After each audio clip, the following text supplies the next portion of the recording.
Hello， 大家好，我是王九，欢迎收看本期小白测评。今天我们又在第一时间为大家带来 iQOO 刚发布的 iQOO 9 Pro。其实，在我心中，这 iQOO 还算是个新品牌呢，都发到9 Pro 了，而且1月份的机器也实在太多了啊，机圈实在太卷了。其实它的前代 iQOO 8 Pro 总体表现是非常全面的一个机型，也在我们的年度推荐之中。iQOO 9 Pro 表现怎么样？不过今天小白测评马上开始。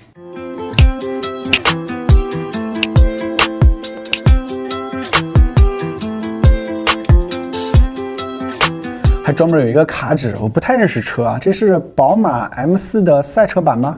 好像是啊，我好像还开过。充电器、数据线，120瓦的充电头。这次 Pro 版呢依然是有2个配色，一个是传奇，它是玻璃的，也是有这个 BMW 那个条纹的。我手里这个是燃情，它是一个素皮的贝壳材质，这个橙色也是品牌之前一直在使用的这个颜色啊。这2个配色需要注意一下，完美诠释了什么叫做鱼和熊掌不可得兼。玻璃背板的传奇它要薄一些，但是它要重一些啊，8.83毫米，209克啊，将近210。这个燃情素皮的嘛，它厚一点，9.21毫米。但是它要轻一些，203克，拿在手里的感觉跟之前的 iQOO 8 Pro 其实是差不太多的。我主观感觉最明显的改变呢，就是它后背的这个镜头模组，之前前期曝光之后还有一些争议啊，说它是有一些强行。这个右半边呢是没有什么东西的，只是一些这个小的一个参数的标识，它是一个3摄的这么一个设置。从侧边看过去的时候，整个镜头模组是有一个凸起，然后它后背呢专门做了一个玻璃的材质。问问大家吧，这个镜头模组设计满分10分的话，你给几分呢？可以走波弹幕啊。它确实这个右半边是没有什么功能性的，主要就是 ID 的风格设计。这个素皮材质呢，它还是给你做成了类似于编织的这种纹理，推近看你会感觉有点像那种凯夫拉的那种编织性质的啊。正面是一个居中挖孔的屏幕啊，也是在硬件方面给你拉满了三星E5的120赫兹的2K 屏幕，这个 LTPO 啊也都支持。我们应该是有一期高刷的专题视频在路上啊，就是各个系统的这个高刷的优化到底怎么样，到时候集中我们再聊。边框上这台手机其实是值得点赞的，它几乎做到了4边等宽，这个2侧因为它是曲面屏，向后有一个视觉的收窄作用，所以你看起来上下要稍微宽一些，其实差不太多的。这底下稍微有点不一样，这个顶部已经做得非常接近了啊，这一点是值得点赞的。整机拿在手里呢，其实它并不算太轻薄，有一个比较关键的原因就是它电池是给你上到了4700，还有就是也搭载了骁龙8。具体 iQOO 调教的怎么样，我们一起来看看。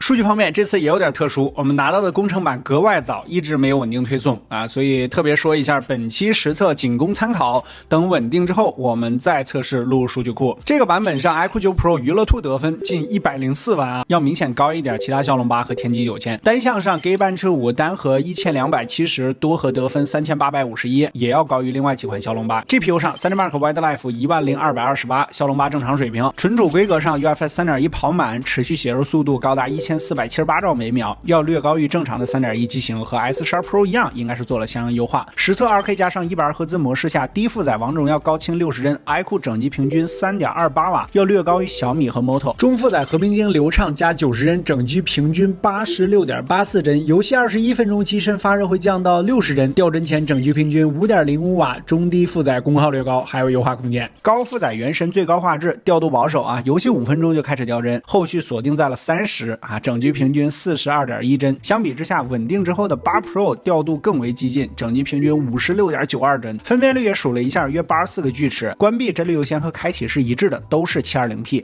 持平 Moto 高于小米。帧率不高也有变相的好处啊，就是功耗和发热也降低了，整机平均功耗仅为 4.77 瓦啊，换算成能效比约 8.83 FPS 每瓦，但是换算下来不如 Moto。发热控制就显得非常优秀了啊，半小时原神最高仅为 44.5 摄氏度啊，目前版本是保守策略，与帧率代价换取更低的发热和功耗的表现啊！如果喜欢这种调度策略的，可以扣个1啊。最后极限性能光明山脉9 Pro 依旧调度保守，4分钟开始锁帧40，且波动较大，整机平均 36.6 帧，不过功耗也不高啊，平均仅为 5.31 瓦，换算成能效比约 6.89， 要好于麒麟和88 Plus。看来降频之后，整局的平均能效比表现还不错。极限性能的发热上，半小时光明山脉最高 46.1 度，要远低于其他旗舰机型了。总结，目前版本下 iQOO iQOO 9 Pro 中低负载，功耗略高，极限性能释放保守，以帧率换取发热的调度策略，使得所有测试游戏表现都一般。我们觉得这台机器还需要在帧率和发热上寻找到一个更好的平衡点。毕竟骁龙8这次提升的就是极限性能啊，在这里还需要多做文章。毕竟 iQOO 也有游戏基因嘛。OK， 上面比较即刻，我们回归数据库的日常表现啊。前面那小米是4600的是吧？这马上就来了一个4700毫安时电池的，实测18分钟，前台100%。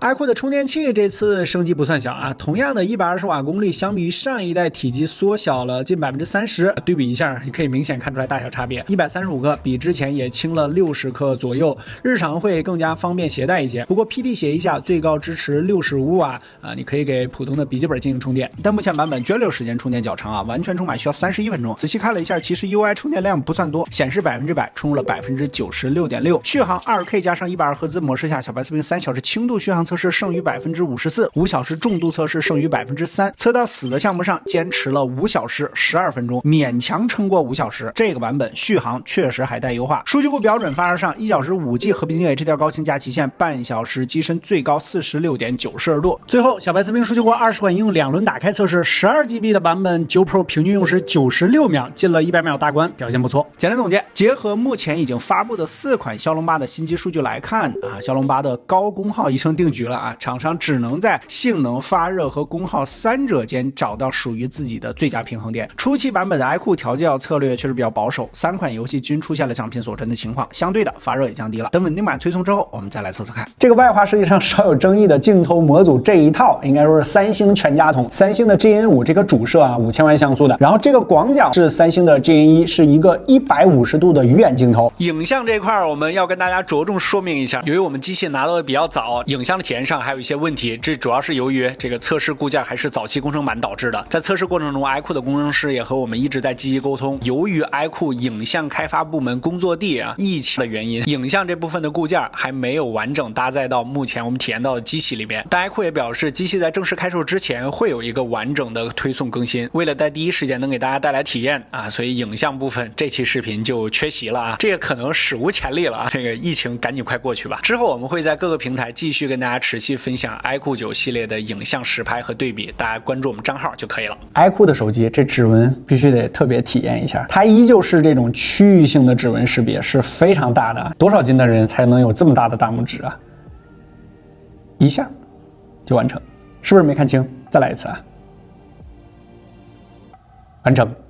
大家把快这个字可以打在公屏上，位置上面比较适中，速度也都 OK。其他一些细节方面呢 ，X 轴的这个震动马达，这也不需要担心 ，iQOO 还是有比较强的游戏属性的嘛。红外它也是有的啊，这个在顶部。扬声器方面，它是一个听筒式的扬声器，因为它顶边做的非常窄嘛，它是一个微缝式的这个设计，反正硬件堆料上是没啥毛病的。至于这个 Android S Ocean 这个新的系统，之前我们出过一期专题视频，你可以去看一下啊，这期我们就不详细展开了。简单总结，其实我在刚刚得到消息，知道这个 iQOO 9 Pro 要在年前就发布的时候，我觉得节奏太快了，太卷了，应该没有什么新东西吧。上一代刚发4-5个月就马上更新了，但是呢，大的 ID 框架上其实没有改，然后换上了一套三星的镜头模组，这个处理器各方面，也保留了它一些比较优质的这个体验，就比如说这个指纹，可能大概差不多是机圈最少的一个指纹识别了，从面积到这个解锁速度到这个输入的过程都挺完善。这个线下呢，你可以去实际上手体验一下，尤其是手感方面啊，这个